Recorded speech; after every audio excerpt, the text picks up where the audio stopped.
Hi there, it's Kendra.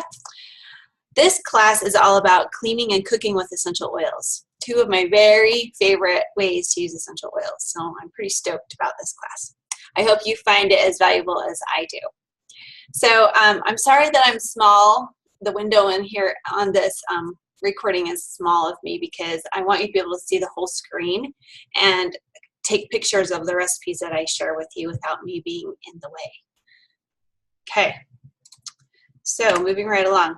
I wanted to bring up some of the reasons that we even care what kind of products we clean our house with, and that's because there are all kinds of toxins and chemicals in the products that we use. And because of the laws of our country, companies can get away with putting harmful ingredients in their products without putting them on the labels.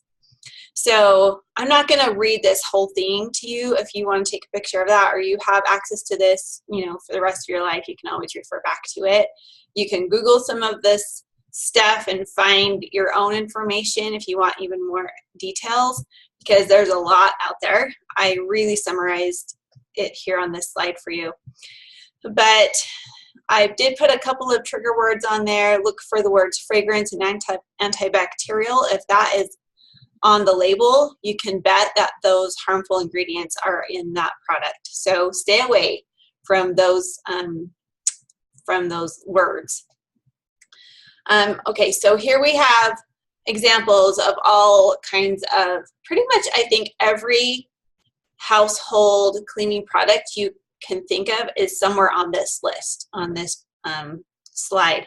So here we're starting here, and now we're going to make a goal to get rid of these toxic household cleaners that have those harmful ingredients in them.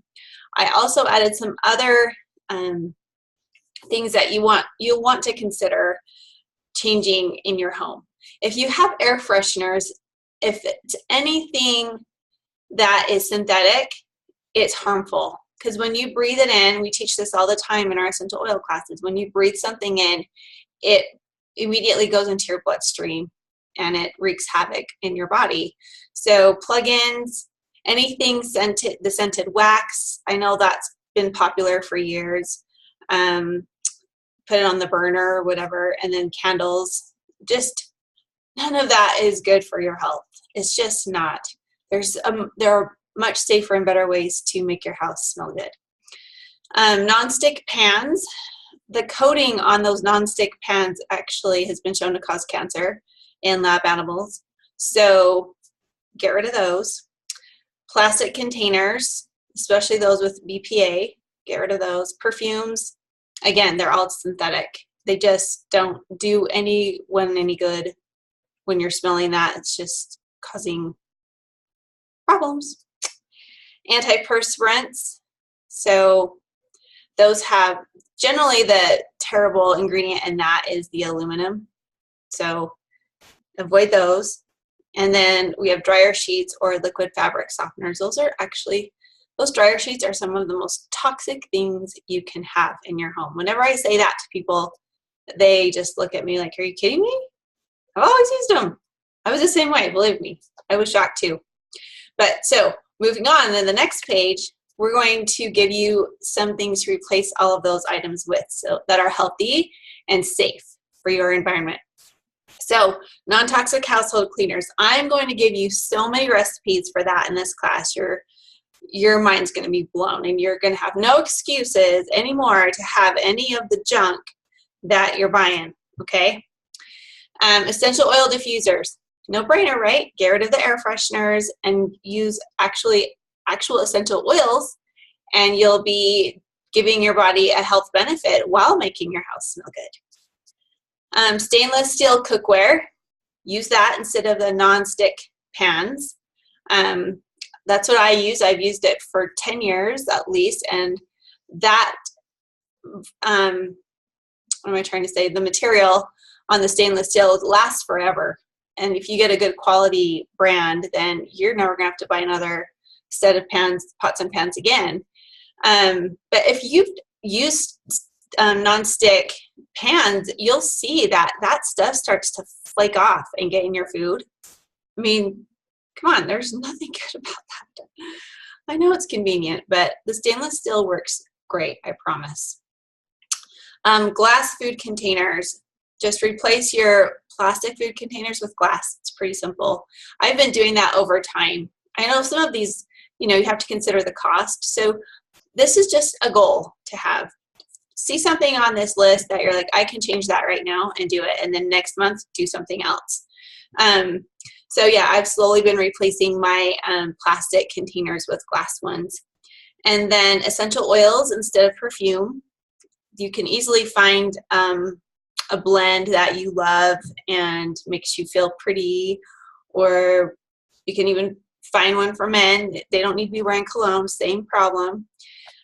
So yeah, there's that.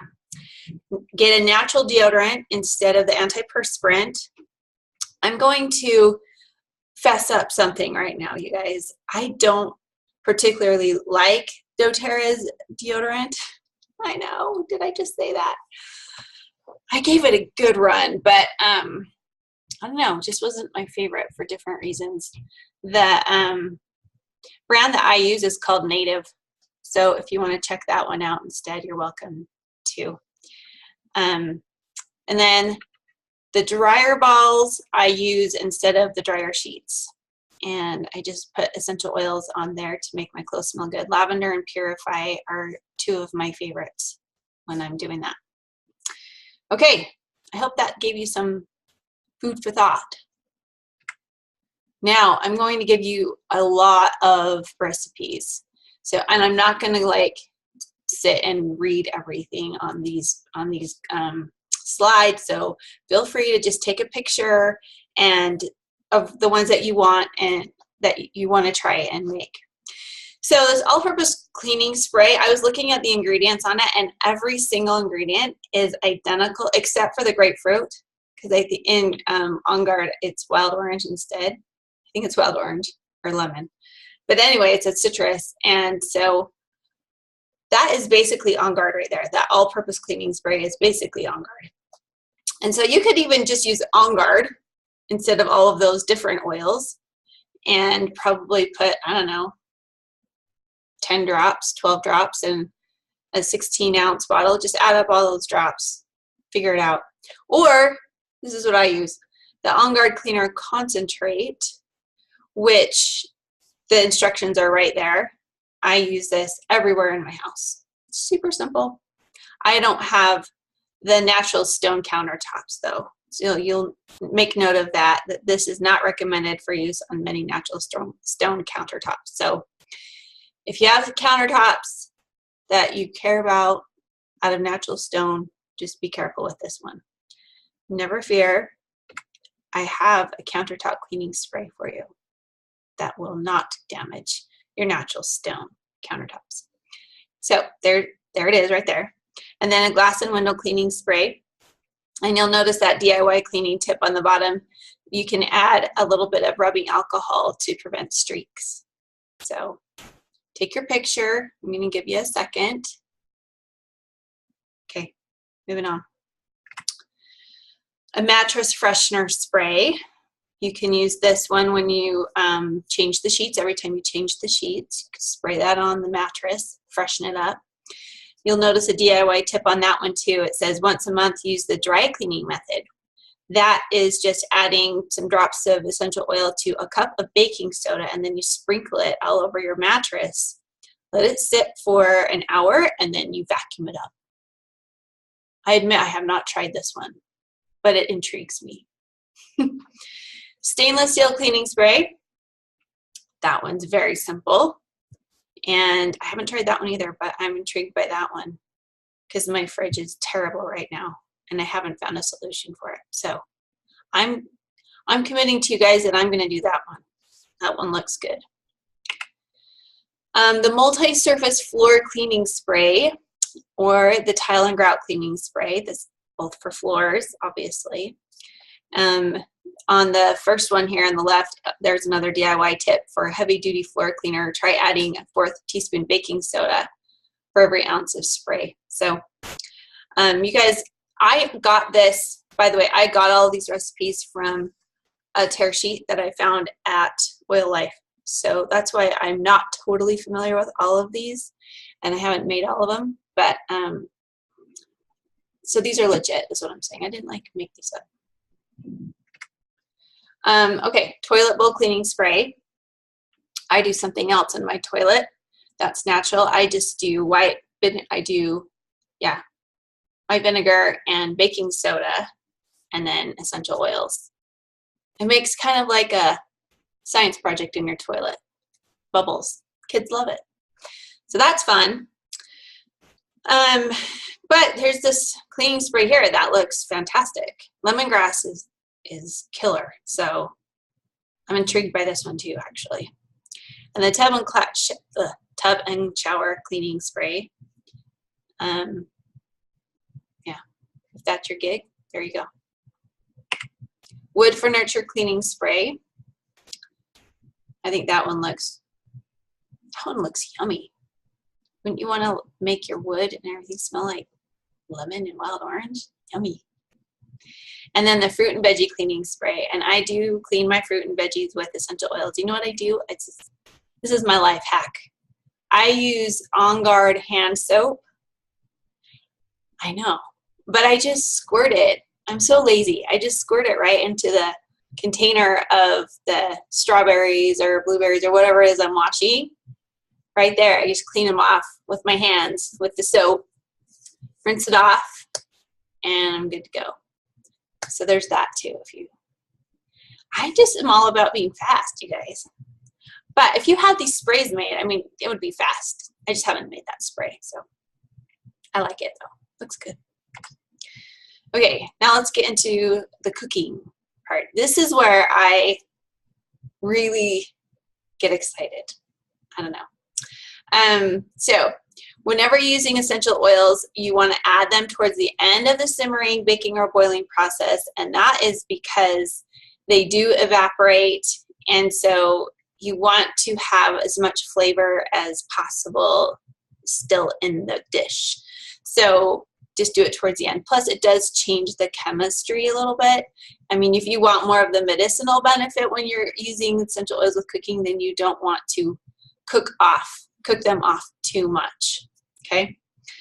When the recipe calls for a zest of lemon, orange, or tangerine, it's just 8 to 14 drops of that companion oil. So 1 lemon, 8 to 14 drops of lemon oil. Pretty easy. 2 drops of essential oil is the same as 2 ounces, a 2-ounce bottle of dried herbs. This is just to remind you of how potent doTERRA essential oils are. These are all, by the way, we're just talking doTERRA essential oils because they are so strong. You just don't need a lot. They go a long way. The toothpick method is something that I've talked about in oil camp before. So if you've been through oil camp, you're familiar with that. But it's a cool little trick. When a recipe calls for just a little bit of an herb or a spice, less than a teaspoon, you just dip the toothpick right into the top of the essential oil bottle. It fits perfectly in there. You soak it for a second, and then you just stir that into your dish. It's a great way to not overdo it, especially with those oils that are really strong and flavorful, like oregano or basil or marjoram.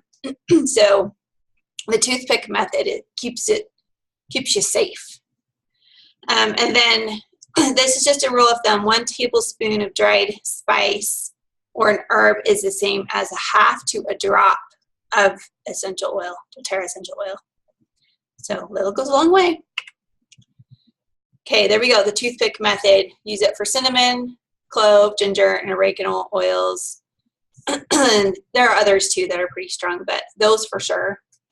Essential oils should always be diluted or mixed in a liquid. So if you're cooking with a recipe that has, like, I don't know, honey in it or water, you're going to want to mix the oil in whatever liquid part of the recipe there it calls for before you add the oil, because that helps it disperse throughout the recipe.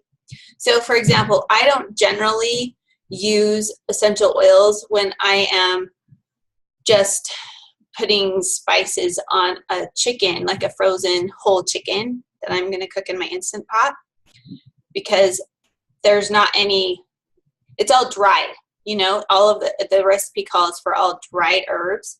So just to make sure I can get all of the chicken covered, because like 1 drop of essential oil isn't going to cover my whole chicken, but that's all the flavor I would need. So in that case, I don't use essential oils generally. If it had olive oil as part of that recipe, though, that when you're, you know, basting your meat or whatever, not basting, but, you know, coating it, then you could put it in the oil of that recipe and then apply. Does that make sense? Oh, that makes sense. So here's some examples. I'm sorry, my throat. Some examples of different liquids that you could add the essential oil to when you're adding it to your recipe, before you add it to your recipe. I wrote please no canola oil because when people see vegetable oil, sometimes they think it means vegetable oil that you buy in the store that just says vegetable oil. I never buy that stuff, ever, ever, ever. I never cook with it. I never use it. It's pure crap. Oh, can I say that? But it is. Don't buy it. It's going to kill you. So I'm dramatic today, aren't I? Sorry. Anyway, just buy, I'm talking pure vegetable oil. So like grapeseed oil or almond oil or olive oil or sesame oil. You get the point. Not canola oil. Okay? All right, as a general rule, dilute 1 drop of essential oil in a teaspoon of honey or agave syrup or whatever liquid you have, or in 2 ounces of a beverage. I also use oils in my beverage, my water. I put a citrus oil in there every day. I have a 24 ounce. I got it right here, you guys. It's always with me. Oh, it's 20 ounces, sorry. 20 ounces. I put about, I don't know, 5-6 drops in every day. So whatever you like, whatever floats your boat. Some suggested essential oil uses in cooking. I thought this might be helpful for you guys. So the fruity oils, there you go, gives you some ideas of what kinds of recipes you can use those fruity oils in. The acrid or spicy oils, black pepper, cinnamon, clove, cassia, and ginger, they're warming oils. Just a little go a long way. So they're also considered aphrodisiac oils. Do with that what you will. And then we have the cooling, the mint oils, such as peppermint and spearmint, great in recipes like jams, jelly, sauces, brownies, just saying. And then we have the floral oils. I have not cooked with floral oils, I'll be honest. And I noticed that in the suggestions that I got from this little handout that I found, that they don't talk about using anything but lavender. But lavender is actually commonly used in quite a few recipes. So I don't know that I'd be using my Melissa in recipes because it's pretty pricey, but you could if you wanted to try it out. Herbal oils such as basil, fennel, marjoram, oregano, rosemary, sage, and thyme are rich and flavorful, so you just need a little tiny bit. Okay, then I thought this would also be helpful. So salad dressings or salad oils, there's a list of oils to consider using for those recipes. Meats and sauces, fish and seafood, poultry, cakes, frosting, puddings, fruit pies, and for desserts, try or consider those oils right there. I don't need to read it, you can see it.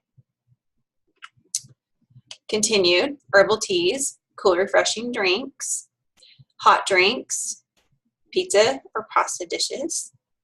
Man, I use those a lot. Anyway. Sponge cakes, cookie dough, and chocolate cakes, brownies, or frosting. Oh, there you go, add peppermint, chocolate brownies. So I hope this was helpful. The thing about using oils in cooking is there's a lot of trial and error, okay? So that's why we teach you just do a little bit and then you can always add. You cannot take away. So for example, if you are adding like a drop of oil, I would put it in a tablespoon first, just to make sure only one drop falls out, because all of us have had that happen where we are pouring our trying to get one drop of oil and then 2 or 3 just fly out and we're like, oh, that's not what I meant to do. Well, that's okay when you're just applying it to yourself topically, but when you're cooking with it, that's like a big deal. So just stick it on, a tablespoon or something first to make sure that you don't get more than you need, and then add it. But have fun with this, you guys. This is, oh man, I was going to give you some recipes actually for cooking, but there are so many, I didn't even know where to start. So off the top of my head, I'll give you one that I do a lot, and that would be plain Greek yogurt, half a cup of plain Greek yogurt with, you can, optional or not, you can add the stevia, like a teaspoon of stevia if you need it a little bit sweeter. But then just add 1 drop of lime oil, and you've got key lime yogurt. No like crazy ingredients, and and there's no sugar in it. So, and then maybe add berries on top of that. Sometimes I'll add lemon oil to the yogurt, orange oil. Man, I'm getting hungry thinking about it. Anyway, so that's just one quick idea of a snack that I like to eat almost every day. That's healthy for you. Yeah, like I said, I could go on and on. So if you guys want recipes specific, like, I don't know, if you want to email me, I can send you some that I have on my computer. Otherwise, just go to Pinterest. Holy cow, Pinterest or the internet. You will find so many recipes out there, and it's fun. It's really fun. So yeah, anyway, I hope this was helpful. Write on your little Google form something that you learned. Okay, thanks guys. I gotta stop this.